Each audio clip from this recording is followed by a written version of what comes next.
Student, आप लोगों को बता दूं कि 1 जनवरी को मेरे को एक प्राइज़ मिला था, टीचर्स को याद होगा। ध्रुवा एजुकेशन पुणे अंतर्गत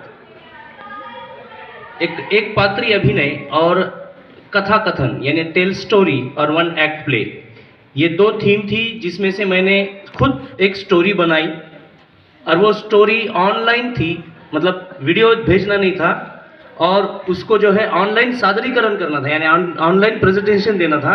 मैंने वो किया और उसमें परभणी जिले का नाम करते हुए मेरे को फर्स्ट प्राइज मिला।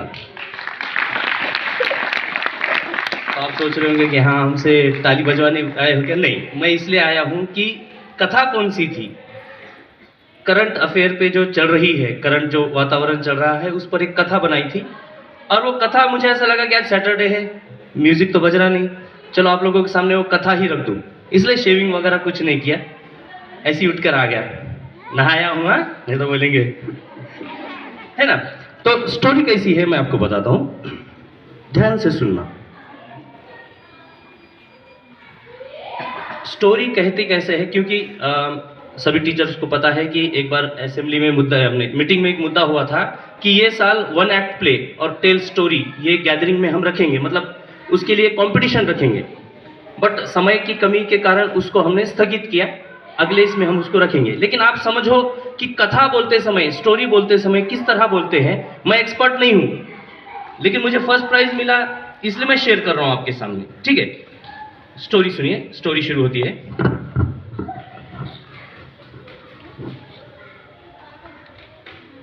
शाम का समय था, सूरज डूब रहा था।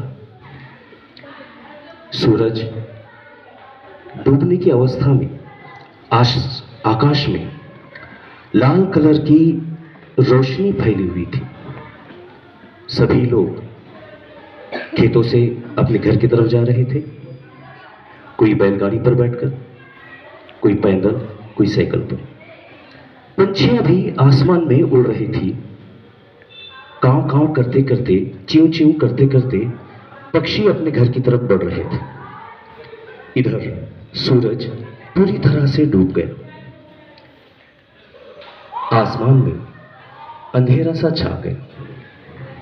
सभी लोग अपने अपने घर से बाहर निकले, कोई चबूतरे पर, कोई मंदिर के चबूतरे पर, कोई मस्जिद के चबूतरे पर, कोई बरगद के पेड़ के नीचे।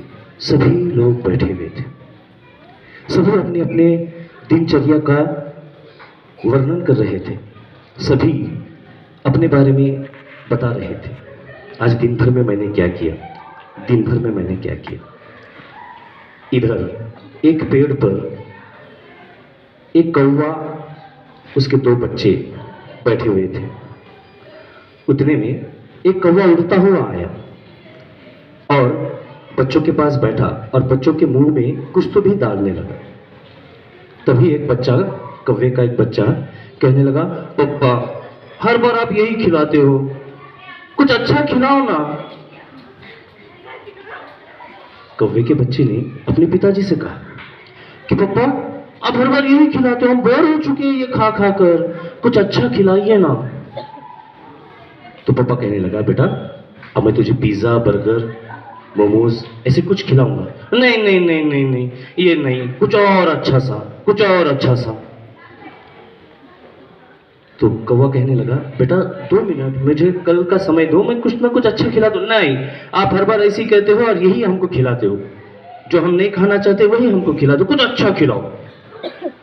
और आप अगर हमको अच्छा नहीं खिला सकते तो आप हमारे पापा कहने के लायक नहीं हो।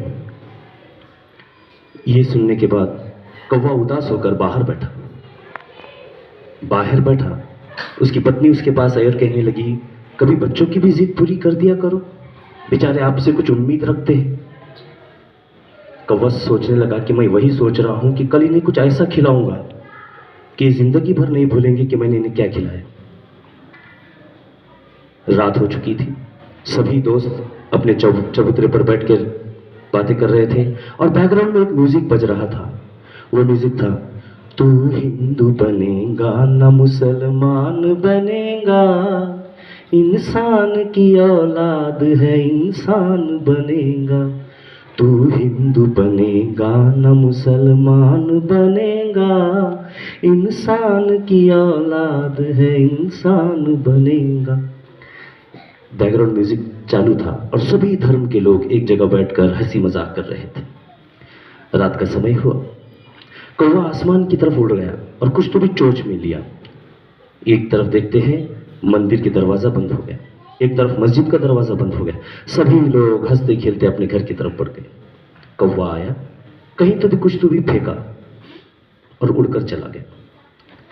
सुबह हुई, सुबह उठते ही लाउडस्पीकर से आवाज आई, अल्लाहू अकबर अल्लाहू अकबर। उसके बाद थोड़ी देर से आवाज आई, ओम भूर्भुवस्वः तत्सवितुर्वरेण्यम्।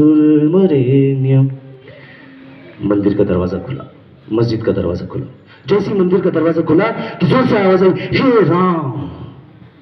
मस्जिद का दरवाजा खुला, अल्लाहू अकबर।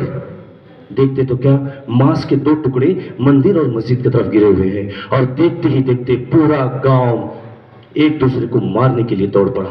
तलवारें खिंच गई, डंडे खिंच गए, आग जली हो गई, सब जगह भाग रहे हैं, लोग कट रहे हैं, मर रहे हैं। किसी का हाथ टूट रहा है, किसी का पांव टूट रहा है, किसी का आंख टूट रही है, किसी के पेट में चाकू घुस रहा है, आंतड़ियां बाहर आ रही है।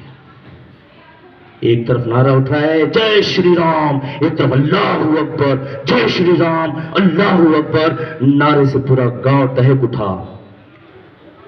मरने वाले ना इंसान हिंदू थे ना मुसलमान थे, मरने वाले किसी का बाप था, किसी का बेटा था, किसी का भाई था, किसी की बहन थी।